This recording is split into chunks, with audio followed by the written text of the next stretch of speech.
Hey guys, Andy back here from Mediocre Hobbies, bringing you some more Horus Heresy.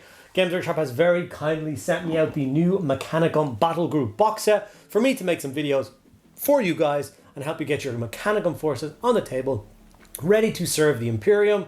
Or have you betrayed us and you've joined the darkness, joined the forces of course, Horus, and become part of the Dark Mechanicum. Either way, I'm going to be showing you guys some videos and helping you out along that journey. Some of these miniatures can, of course, seem quite complicated. Mechanicum stuff always has been leaning a little bit more towards, over-detailedness, which can, of course, turn a lot of people away from them. I'm here to show you guys that that doesn't need to be the case. I'm going to show you some very simple techniques to getting these miniatures painted up and ready for the tabletop. So I'm going to start with one of the Castellax robots. You get two Castellax robot in this box set, and I'm going to use one of them models to show you how to paint it up in today's video. Before I get into it though, I just want to thank all you guys for your continued support in every which way that you do support it, whether it's just watching the videos, whether you like, comment, whether you subscribe to the channel, whether you support me on Patreon, whether you watch me on Twitch, like my posts on Instagram, whatever it is, every little bit helps. A special thanks, of course, goes out to all of the channel members and, of course, Patreon members. Those are the guys that literally keep the lights on and keep food in my belly. So thank you guys so much for that continued support. If you're interested in getting involved with that yourself, there's links in the description below towards that. You got a bunch of extra content and stuff, so I think it's pretty cool. All right, guys, without further ado, let's dive in and get this Castellax Battle robot painted up. Okay, so this is one of the new Castellax robots. Whoever designed it is an absolute hero. Whoever cut it up to, into its component parts that we then need to assemble to put it together is a fool. It was an awful experience constructing this miniature. I hated every second of it. There's two of them in the box and I'm now already dreading constructing the second one. Why do they keep making models more and more complicated to build? Nobody likes building models anymore. It's a nightmare. Okay, rant over. Time to actually paint some models. So I got the model sprayed black and then I gave it a nice dusting of a lead belcher. I've done this a lot before with things like dreadnoughts and stuff, and it's great because it gives all of those kind of under components, all the pistons, all the gears, all those extra bits and pieces, that silver base coat that you kind of need them to be. Whereas if you had to go in with a brush and try and find them, it would have taken so much time. Doing it this way makes everything afterwards just so much simpler. So once we've done this, like I said, spray Chaos Black, then spray a lead belcher over the top of that, both from Rattle Cans, both Games Workshop paints. We then grabbed Blood Angel's red contrast and we started to block in all of the armor panels on this machine. Now, it does go slightly metallic red, which does look really cool, and you can try and get that technique or that kind of look to your miniature if that's what you want. I'll be layering it up later on, so the fact that it's a little bit metallic right now means absolutely nothing. It doesn't affect the final paint job at all. You will see if you stick with it, but the contrast is just used as a very quick and effective way to base coat this miniature. And like I said, because the underbit is already silver, this is seriously fast. I mean, I'd say it takes me about 5 minutes to apply the red on. And then from there, you already have all the red and all the silver base coated. The model looks half done when you get the red all done on it, which I think is really nice. You do need to take your time and you do need to be careful because we don't want to hit the red on any of the bits that we need to be silver, because all we're going to be doing is shading and dry brushing the silver later on. So if you accidentally get a big red splodge on it somewhere, it's going to be a disaster to fix later. This is the same kind of technique that I used to paint my Black Templars, and that worked a treat. I've got a huge Black Templar army all painted up, including a bunch of vehicles like this. So I wasn't nervous about doing this technique. It's a tried and tested technique for me. And like I said, when you look at something like this on the box set, it's going to look it's going to look intimidating. It's kind of a lot of different components and a lot of different parts. It looks like there's a lot of painting in it, but you can make it super simple. One noticeable thing to say about this miniature is that bolt rifle over his shoulder. This is called a Mauler bolt cannon. I mean, if that's not the coolest name for a gun ever, I do not know what it is. I didn't even look at the rules for these guns. As soon as I saw that this thing was called a Mauler bolt cannon, I just started clipping out the parts for it. It could be the worst option to give this thing. I do not care. This is awesome. Okay, we're now on to the Balthazar gold for all of the kind of brass areas of this. Obviously, it has a big cranium, which I always thought was the face of this thing, that it was like looking through this visor. I don't think that's the case. There's a little like servo skull style piece underneath the kind of tucked away inside the turtle shell canopy, which I'm guessing is the actual head and control node for this particular beast. But still, this part kind of feels like it's It's like a cockpit or something. Maybe it is. Maybe I'm wrong. Black Legion was then brought in. Black Legion or Black Templar, whatever black contrast you have to hand. And the casing of the weapons. Now, unfortunately, like I said, there's only the Mauler bolt cannon on this. So the casing of the Mauler bolt cannon got done with black. If you decided to give him the kind of crazy gauntleted gold hands, potentially you would do parts of that in black. For me, I just put the giant buzzsaws because, well, buzzsaws.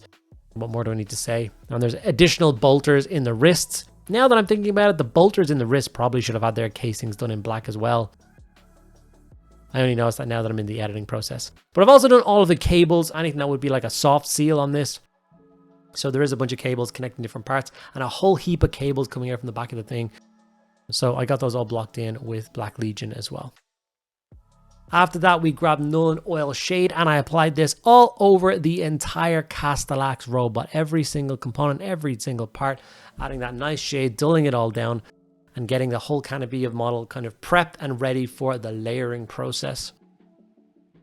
Nothing so far painting this thing has taken any amount of real time, and that will continue forward into the layering stage. Nothing takes a lot of time. Like you could build the pair of these Castellax robots and get them done in an evening of painting if you're following this recipe. And I just think that's so cool. And hopefully the rest of the videos I do for this box set, including the big tank, some of the infantry and some of the characters obviously we're going to do as well. We're going to follow very similar styles, which is very effective and easy ways of getting them painted. I've done them for all of the Horus Heresy Marines. I've done a video for every single Legion of Marine out there, including a bunch of the characters, a bunch of the Primarchs. We've done a whole host of stuff for the Sola Auxilia. And now we're going to be doing the Mechanicum stuff. So when it comes to doing content for the Horus Heresy, I've certainly done quite a lot. So make sure you do check out the rest of that playlist. Maybe there's something else in there that will stick out to you or something else that you need to do.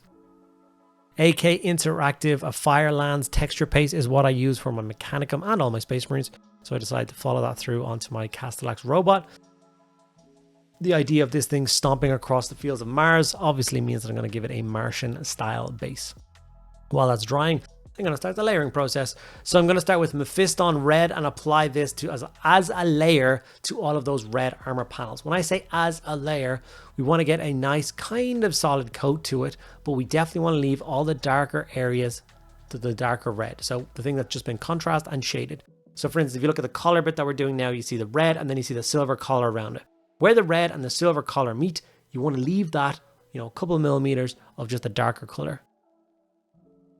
Same with any edges or anything like, underneath the chassis of the torso of this thing, you want to leave nice and dark, and you want to do some nice feathering red for things like shoulder pad trim and any flat panels like that. You want to make sure that you're still getting that illusion of that depth. If you just went in with a big flat red, it's going to look like a toy. I've talked about this a million times before. The idea of these war dollies that we paint don't need to look like toys. We want them to look like miniatures. We want them to look like representations of a war machine on the tabletop. Something a little bit cooler than just like flat colors. A flat colored model really will ruin the look of it. Now, as you can see, I'm going in with one fairly ragged coat first, because with the Mephiston Red, we are going to do 2 coats to build up a little bit of strength in that color and give us the kind of finish that we're looking for. I would say out of all the steps on painting this thing, the double stage of Mephiston Red, of course, is the slowest. But even still, I would say it took me less than 10 minutes to get that done across this miniature. Here I am coming in with that second coat, and you can see immediately how much more the red pops with the second coat. And that's the example of how the color will build. As you can see, I'm a little bit more careful with the second coat, trying to really set that tone.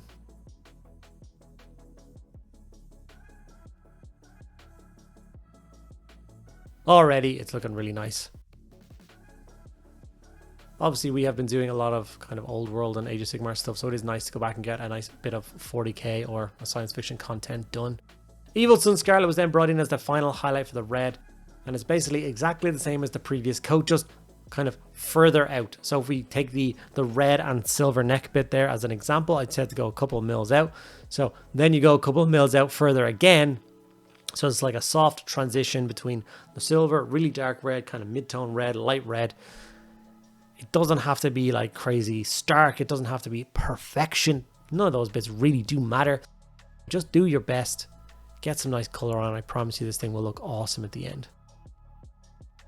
You can see because we have built up a nice base coat of red that the Evil Sun Scarlet does go on really well. You don't need 2 coats of this.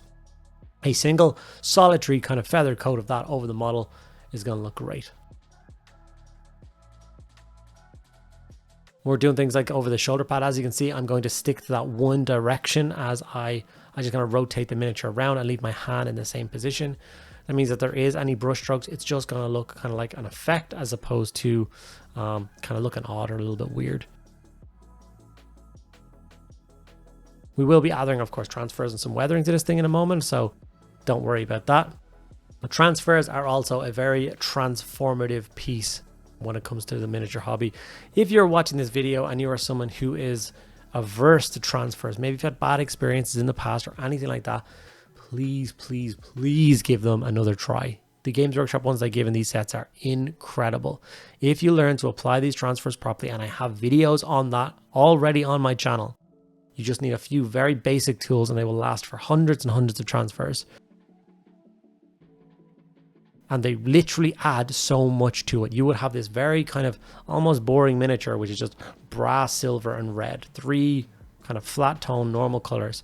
But once I've added all those transfers on, don't be afraid to add a good few transfers onto a miniature. It looks awesome. I wasn't even 100% sure about what the Mechanicum symbols are. I don't know which great houses I've just pledged loyalty to by sticking them on this thing. And you know what? Who cares? Most people looking at the model across the table won't be able to tell either. So just pick some awesome symbols and get them on your model. You will not regret it. Now, the reason I got the transfers on in the midway through painting, a little bit past midway through painting, is because now we're going to go in and try weathering and scratching and stuff like that. And obviously the transfers want to get scuffed and scratched and stuff like that. So once you have that like solid color on your piece, before you go in and add any stippling or dry brush or anything like that, that's when the transfers go on. This helps once again to blend the transfers into the miniature. Imperial Fist contrast, should I say, sorry, for some of the lights built into the torso of this thing. Very simple. Talazar blue was then brought in for any of the other kind of blinking light pieces. So obviously the mechanical eye coming out from underneath the torso of this thing. There's another servo skull built into the cannon on his shoulder, and a few other kind of twinkly light bits and stuff like that, which I'm obviously going to use Talazar blue to feed into. And that's pretty much all that I plan on doing for painting this particular Castellax robot up. I think that is enough steps and is going to finish this off with, and like, it's going to look great. You can go on and do more if you want to. You can add oil stains, you can add texture paste or powder or any other bits and pieces of detail that you want to. You can drill out the giant barrel if you want to. I don't drill out barrels, leave me alone. They're fine. No one really notices and no one's really going to care. So here is my first finished new Mechanicum piece for the Horus Heresy, my Castellax robot. Like I said, you get a pair of them in the box. I would be more than happy to paint the second one if someone wants to come and build it for me, because building it is really turning me off wanting to get the other one done. I'm sure I will do it in the near future, but yeah, really pleased with this. I think it looks like an awesome little piece. I'm going to plunk it down on my Mechanicum shelf now. And yeah, here we are. I hope you guys enjoyed this. Like I said, there's a bunch of extra content in the box set that I can do. I'm led to believe that there's a couple more Mechanicum pieces coming in the near future that I will also be doing videos on. So don't worry about that. All right, guys, I hope you enjoyed it. Make sure you do the good things, like, comment, subscribe. Okay, guys, we have our finished Castellax robot. Really, really happy with how he turned out. I have quite a large Mechanicum force for Warhammer 40,000, probably 5,000-6,000 points of it. Still a lot of it to get painted, so hopefully this will push me in the right direction to get some of those miniatures painted myself. I love this. A lot of these miniatures can, of course, be dragged into the 41st millennium and used in game, so that's probably where the majority of my Horus Heresy Mechanicum stuff will land. So I'm excited to be doing that for you guys. So hope you enjoyed this video. If you did, make sure you do those 3 standard things you should do for all content creators if you enjoy what they do. The bare minimum is like the video that you watch, drop a comment if you have anything to say, and make sure you're subscribed to the channels. It literally costs you not a penny, except 2 seconds of your time to hit subscribe, but it means the world of difference to us. So if you do manage to do that, that'd be great. If you want to also check out things like our Patreon, like I said at the beginning, it's linked down below. Thank you guys so much for sticking around at the end of this video. Please do let me know what the next thing you want to see from this box set is, and I will get on that as soon as possible. I'll see you guys in the next video.